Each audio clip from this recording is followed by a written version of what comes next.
समीर इसमत चुगताई बेबाक अदीबा जो मौत के बाद भी दुनिया को चौंकाने से बाज ना आ सकी। अक्टूबर 1991 की इस खबर ने पूरी उर्दू दुनिया को उदास कर दिया था कि उर्दू की बेबाक और सैब तर्ज अदीबा इसमत चुगताई मुंबई में वफात पा गई है। इस खबर के साथ एक और चौंका देने वाली खबर भी थी जिसने इसमत चुगताई से मोहब्बत करने वालों को मजीद दुख में मुब्तला किया, और वो खबर ये थी कि उनकी मैयत को उनकी वसीयत के मुताबिक सपुर्दे खाक करने की बजाय नजर आतिश कर दिया गया है। इसमत चुगताई उर्दू अदब की तरक्की पसंद उर्दू तहरीक के हर अव्वल दस्ते में शामिल थी। वो गालिबन उर्दू की पहली अदीबा थी जिनकी किसी तहरीर पर पाबंदी आयद हुई और उन पर फहाशी के इल्ज़ाम में बाकायदा मुकदमा भी दर्ज किया गया। ये मुकदमा उनके अफसाने लहाफ की वजह से दर्ज किया गया था, जो बकौल इसमत चुगताई एक सच्चे वाक़े पर मुश्तमिल था। ये वाक़या एक शादीशुदा मगर जिनसी तौर पर नासूदा औरत बेगम जान और उनकी खातून खिदमतगार के दरमियान जिनसी रिश्ते की रुदाद है। कहानी का मरकजी किरदार बेगम जान अलीगढ़ के एक नवाब की बीवी थी, मगर शोहर की जानिब से मुसलसल नज़रअंदाज किए जाने के बहस हम जिन्स परस्ती की तरफ राग़िब हुई। इसमत चुगताई ने इस मुकदमे का सामना किया। वो इस मुकदमे की पैरवी के लिए मंटू के साथ लाहौर की अदालत में पेश होती रही। मंटू भी अपने एक अफसाने की वजह से पेशियां भुगत रहे थे। बाद अज़ां अदालत ने दोनों को बाइज्जत बरी कर दिया था। इसमत चुगताई ने अपनी खुद नविश्त कागजी है पैरहन में लिखा है, लहाफ ने मुझे बड़े जूते खिलवाए। उस कहानी पर मेरी और शायद की इतनी लड़ाइयाँ हुई कि ज़िंदगी जंग का मैदान बन गई, मगर मुझे लहाफ की जब बहुत बड़ी कीमत मिली तो मेरी सारी कोफत मिट गई। बहुत दिन बाद मैं अलीगढ़ गई। वो बेगम जिन पर मैंने ये कहानी लिखी थी, लोगों ने उसे बता दिया था कि लहाफ आप पर लिखी गई है।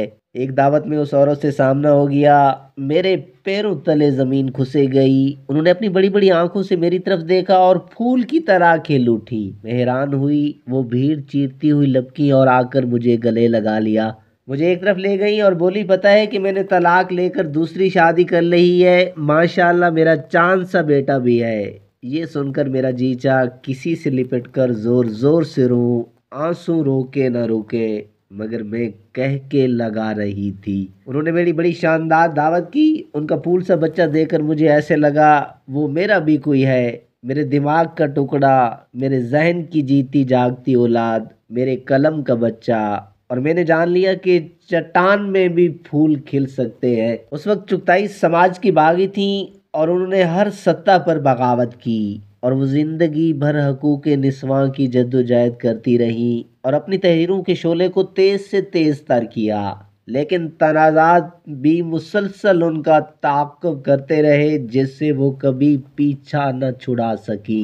समीन सादत हसन मंटू ने इसमत के बारे में लिखा था, इसमत परले दर्जे की हट धर्म है, तबीयत में बच्चों जैसी जिद है, जिंदगी के किसी नजरियों फितरत के किसी कानून को पहले ही साबके में कभी कबूल नहीं करती। पहले शादी से इनकार करती रही, जब आमादा हुई तो बीवी बनने से इनकार कर दिया। बीवी बनने पर जूं तू रजामंद हुई तो माँ बनने से मुनकिर हो गई।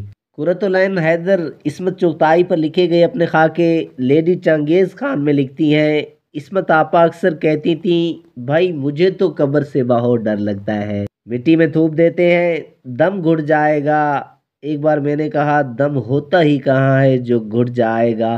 कहने लगी, नहीं भाई, क्या पता दम किसी वक्त वापस आ जाए। भाई मैं तो अपने आप को जलवाऊंगी। इसमत का कमाल ये था कि जो कहती थी कर भी दिखाती थी। समीन इसमत को उनकी अदबी खिदमात के सिला में सरकारी और गैर सरकारी कई इदारों की जानिब से कई अहम एजाज़ात और इनामात मिले। निस्फ सदी तक अदब की दुनिया में रोशनियां बखेरने के बाद 24 अक्टूबर 1991 को वो दार फ़ानी से कूच कर गई, और उनकी वसीयत के मुताबिक उनके जस्ते खाकी को चंदनवाड़ी बरकी शमशान घाट में सपुर्दे आतिश कर दिया गया था। इसमत की वसीयत के मुताबिक गेटवे ऑफ इंडिया में ज़रा दूर गहरे समंदर में उनकी बेटी सीमा ने किश्ती पर उनके फूल रखे और उनके नवासे ने उन्हें समंदर की नज़र कर दिया। इसमत की बेटी सीमा सहानी ने उनके फैसले के पस्से पुश्त जो जज्बा कार फरमा था उसकी वजाहत करते हुए कहा, उन्हें मरने के बाद दोबारा पैदा होने के नज़रिए पर पूरा यकीन था। خود کو نہ دفنانے کا فیصلہ اسلام کی بے حرمتی کرنا ہرگز نہیں تھا، وہ سوچتی تھی کہ اسلام عظیم اور اچھا مذہب ہے۔ سمعین، ایک مرتبہ عصمت سے اسلام آباد کے نیشنل سینٹر میں جب یہ سوال کیا گیا کہ آپ کا نظریہ حیات یا نظریہ فن کیا ہے، تو انہوں نے جواباً جو کچھ کہا اس کو سامنے رکھ کر ان کی تحریروں کا جائزہ لینے کی ضرورت ہے، تبھی ہم ان کی تحریروں کے ساتھ انصاف کر سکتے ہیں۔ ان کا جواب تھا کہ میرا نظریہ فن تو یہی ہے کہ میں اپنے معاشرے میں ہونے والے ایسے تمام واقعات کو اپنی تخلیقات کا موضوع بناؤں جن میں استحصالی طبقہ کسی بھی انسان بالخصوص عورتوں پر ظلم روا رکھتا ہو، اور نہ محسوس طریقے سے مذہب یا ریت رواج کا سہارا لے کر ان کا استحصال کرتا ہو۔ ناظرین، آخر میں ہماری ویڈیو کے بارے میں ایک کمنٹ ضرور دیجیے گا۔ ہاں، اگر ابھی تک آپ نے ہمارا چینل سبسکرائب نہیں کیا تو اس طرح کی تاریخی ویڈیو دیکھنے کے لیے ہمارا چینل سبسکرائب کر لیجئے۔ Thanks for watching. اللہ نگہبان۔